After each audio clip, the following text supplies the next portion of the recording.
Hello नमस्कार, स्वागत है मैथ्स पॉइंट पर। हम कर रहे हैं रीट लेवल 1 मैथ्स का 2015 का पेपर सॉल्व कर रहे हैं। 1 से 12 तक क्वेश्चन इससे पहले वाली क्लास में हो गए हैं। 13वां क्वेश्चन है 10 दिनों में मिनटों की संख्या बराबर है निम्न घंटों में सेकंडों की संख्या के। यानी 10 दिन में जितनी मिनट होगी उतनी कितने घंटों में सेकंड होगी ये बताना है। तो 10 दिन में मिनट कितनी होगी। एक दिन में 24 घंटे होते हैं, तो 10 दिन में घंटे हो जाएंगे 24 गुणा 10 240 घंटे।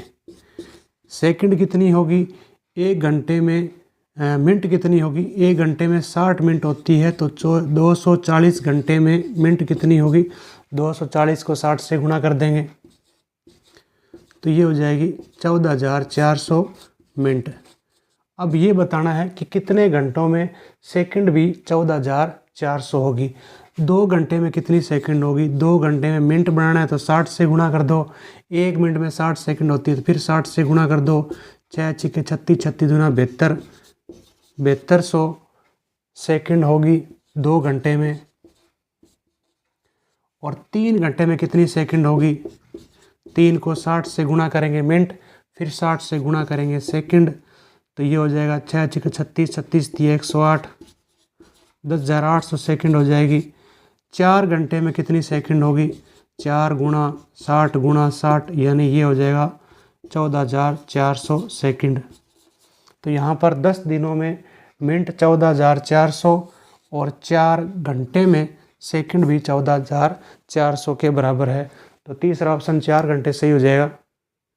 नेक्स्ट क्वेश्चन है 256 की पावर 0.16 गुणा 16 की पावर 0.18 का मान होगा, बताना है कितना होगा।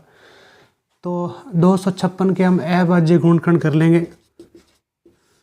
2 का भाग देंगे 128, फिर 2 का भाग देंगे 64, फिर 2 का भाग देंगे 32, 32 में 2 का भाग देंगे 16, 16 में 2 का भाग देंगे 8, 8 में 2 का भाग देंगे 4, 4 में 2 का भाग देंगे 2, 2 में 2 का भाग देंगे 1।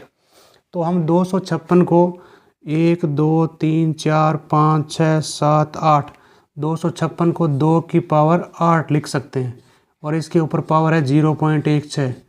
इसी तरीके से 16 को हम लिख सकते हैं 2 की पावर 1 2 3 4, 16 को लिख सकते हैं 2 की पावर 4 और इसके ऊपर 0.18। जब पावर के ऊपर पावर हो तो पावर का आपस में गुणा होगा। 0.16 को 8 से गुणा करेंगे तो ये हो जाएगा 1.28 और यहाँ 2 की पावर 0.18 को 4 से गुणा करेंगे तो ये हो जाएगा 0.72। अब आधार समान है, गुणा का निशान लगा हुआ है, तो ये दोनों पावर जुड़ जाएगी। 1.28 प्लस 0.72 जोड़ेंगे तो ये 2 की पावर 2.0 यानी 2 हो जाएगी और 2 की पावर 2, 2 गुणा 2, इसका मान हो जाएगा 4। पहला ऑप्शन सही हो जाएगा। नेक्स्ट क्वेश्चन है इनमें से कौन सा सही है। पहला ऑप्शन -16 बड़ा है -15 से, नहीं। देखें 16 जो है वो बड़ा ज़रूर है 15 से, लेकिन -16 -15 में -15 बड़ा है। इसका मतलब ये हो गया अगर माइनस लगा हुआ है तो जो बड़ी संख्या होती है वो छोटी हो जाती है। देखो 16 और 20 में 20 बड़ा है, लेकिन जब माइनस लग जाता है तो ये -16 ये बड़ी है, तो ये भी गलत है, ये भी गलत है। और यहाँ भी देखें कि -16 1 से बड़ा है, नहीं है, 1 से छोटा है। और यहाँ देखें 16 और 3, इसमें 16 बड़ा है लेकिन -16 और -3 में -3 बड़ा है।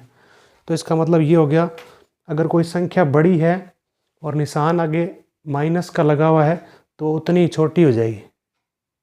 नेक्स्ट क्वेश्चन है वह छोटी से छोटी कौन सी संख्या है जो पूर्ण वर्ग भी हो और 10 12 15 18 से विभाज्य भी हो। उस संख्या में 10 12 15 और 18 का भाग पूरा पूरा भी जा रहा हो। तो वह छोटी से छोटी संख्या बतानी है जो इनसे विभाज्य हो, तो हमें एलसीएम ज्ञात करना है। 10 12 15 और 18 का एलसीएम ज्ञात करना है, लहसा ज्ञात करना है। 2 का भाग देंगे 10 में 5, 12 में 2 का भाग देंगे 6, 18 में 2 का भाग देंगे 9, फिर 2 का भाग देंगे 6 में 2 का भाग देंगे 3, बाकी में नहीं जा रहा तो वैसे ही लिख देंगे। फिर 3 का भाग देंगे 3 में 3 का भाग देंगे, 1 15 में 3 का भाग देंगे, 5 9 में 3 का भाग देंगे, 3 फिर से 3 का भाग देंगे और फिर 5 का भाग देंगे। तो 5 तिये 15, 15 तिये 45, 90, 90 दूना 180। वह छोटी से छोटी संख्या है जिसमें इन सब का भाग जा रहा है, लेकिन पूर्ण वर्ग नहीं है। पूर्ण वर्ग पूछा है तो पूर्ण वर्ग बनने होने के लिए क्या चाहिए, दो दो के समूह होने चाहिए। दो है, यहाँ पर 2 है कंप्लीट, 3 का भी युग्म है, 5 1 है, 1 5 और चाहिए, यानी इसको 5 से और गुणा करें फिर वो पूर्ण वर्ग होगी। 5 0 0, 5 8 40 का 0, 5 1 5 और 4। तो वो सबसे छोटी संख्या जो पूर्ण वर्ग भी है, 900 पूर्ण वर्ग है क्योंकि इसका वर्गमूल पूरा पूरा है 30 और ये 10 12 15 18 से विभाज्य भी है। तो इसका सही उत्तर होगा 900। नेक्स्ट क्वेश्चन है 1/3, 2/9, 5/6 और 4/27 का एलसीएम ज्ञात करना है, लघुत्तम समापवर्त्य ज्ञात करना है। तो ये भिन्नों की जब संख्या भिन्न हो, भिन्नों का अगर एलसीएम ज्ञात करना हो, भिन्नों का एलसीएम बताना हो तो आप ऊपर तो अंश का लसाअ लिखेंगे और नीचे हर का मसाअ लिखें। भिन्न में कोई संख्या दी हुई है, उनका लसाअ ज्ञात करना है तो ऊपर अंश का लसाअ लिखना है। अंश यहाँ पर है 1 2 5 4, इनका लसाअ ऊपर लिखना है और हर का मसाअ, इनका मसाअ लिखना है। तो 1 2 5 4 का लसाअ लेना है तो 2 का भाग देंगे, फिर 2 का भाग देंगे और फिर 5 का भाग देंगे। तो ये हो गया 5 दूनी 10, 10 दूना 20 और हर का मसाअ लेना है 3 9 6 27, 3 9 6 27 का मसाअ लेना है। यानी ऐसी संख्या जिसमें इन सब में भाग चला जाए तो वो 3 है। 3 का भाग 3 में भी जाएगा, 9 में भी जाएगा और 6 में भी जाएगा और 27 में जाएगा। तो HCF हो गया यहाँ पर 3। तो 20/3 लसाअ हो जाएगा। तीसरा ऑप्शन इसका सही है। हाँ, नेक्स्ट क्वेश्चन है 2 संख्याएं 3:4 के अनुपात में है और इनका एलसीएम 84 है तो बड़ी संख्या बतानी है। तो ये संख्या अनुपात में दी हुई है 3 और 4, इनका लसाअ क्या होगा, इनका लसाअ 3 चौके 12 होगा, यानी जो 12 भाग है वो 84 के बराबर है। 12 भाग 84 के बराबर है तो 1 की वैल्यू किसके बराबर होगी, 84 में 12 का भाग देंगे, 12 7 84, 1 की वैल्यू 7 के बराबर है। तो ये संख्या है 3 अनुपात है, यानी 3 भाग है तो इसकी वैल्यू हो जाएगी 3 × 7 21। और ये बड़ी संख्या का 4 भाग है, 1 भाग की वैल्यू 7 है तो 4 भाग की वैल्यू 4 7 28, यानी छोटी संख्या 21 है और बड़ी 28 है। और यहाँ पर बड़ी संख्या पूछी है तो वो 28 हो जाएगी। तीसरा ऑप्शन हो जाएगा इसका। नेक्स्ट क्वेश्चन है 144 पेन बेचने पर राम को 6 पेनों के विक्रय मूल्य के बराबर हानि होती है तो हानि प्रतिशत ज्ञात कीजिए। तो 144 पेन बेचने पर उसको 6 पेनों के विक्रय मूल्य के बराबर हानि हो रही है। हानि होती है क्रय मूल्य माइनस, हानि होती है क्रय मूल्य माइनस विक्रय मूल्य। तो यहाँ पर हानि कितनी होगी, जब 144 पेन को बेचेंगे तो 144 पेनों का क्रय मूल्य माइनस 144 पेनों का विक्रय मूल्य, ये हानि होगी। और ये हानि बराबर कितनी है, 6 पेनों के विक्रय मूल्य के बराबर, 6 पेनों के विक्रय मूल्य के बराबर। अब यहाँ पर हो गया 144 क्रय मूल्य माइनस 144 इधर आएगा तो 144 प्लस का हो गया और ये प्लस 6 विक्रय मूल्य। तो 144 क्रय मूल्य बराबर 144 और 6 150 विक्रय मूल्य, यानी 144 पेनों का क्रय मूल्य और 150 पेनों का विक्रय मूल्य बराबर है। यहाँ हम क्रय मूल्य और विक्रय मूल्य का अनुपात निकाल लेंगे। 150 ये 144 जाएगा भाग में, यानी क्रय मूल्य है 150 और विक्रय मूल्य है 144। तो 150 रुपये में कोई चीज़ खरीद कर 144 रुपये में बेच दी है तो यहाँ पर हानि हो गई है। वो हानि प्रतिशत हम कैलकुलेट करेंगे। 150 रुपये में खरीद कर 144 रुपये में बेच दी है तो 6 रुपये की हानि होगी।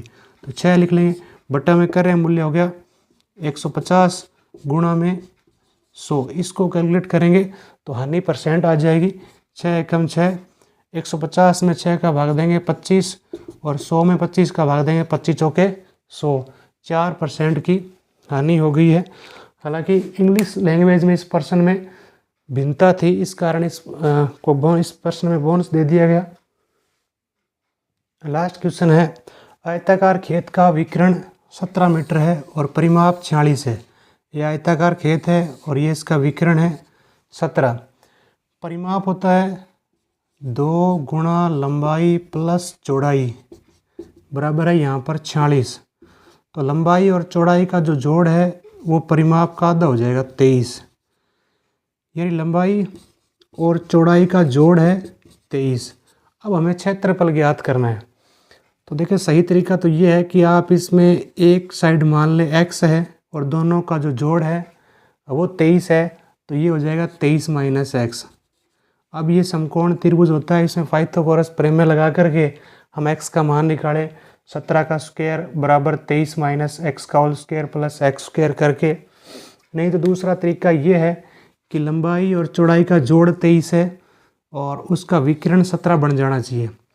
देखें 20 और 3 23 होता है, ये साइड 20 हो और ये साइड 3 हो, लेकिन तब ये विकर्ण जो है वो 17 नहीं होगा। उसका होने के लिए क्या चाहिए, 20 का स्क्वायर 400 और 3 का स्क्वायर 9 का जोड़ जो है जोड़ करके और उसका जो अंडर रूट है वो 17 आना चाहिए। तो इसका मतलब ये हो गया कि हम इस तरीके से इसके तोड़ के देख लें। 18 और 5, फिर हम 15 और 8, 15 और 8 कितना होता है 23 होता है। अब 15 का स्क्वायर करें तो 225 और 8 का स्क्वायर 64, वो जो है वो 17 के स्क्वायर के बराबर आना चाहिए। 17 का स्क्वायर होता है 289। तो इस तरीके से करके देखेंगे तो हमें पेयर मिल जाएंगे। 15 और 8 का पेयर मिल जाएगा या पाइथागोरस त्रिक मिल जाएगी 15, 8 और 17। तो लंबाई होगी 15, चौड़ाई हो गई 8। अब इस आयत का क्षेत्रफल ज्ञात करना है। लंबाई गुणा चौड़ाई, 15 को 8 से गुणा करेंगे 15 8 120 मीटर स्क्वायर इस आयताकार खेत का क्षेत्रफल हो जाएगा।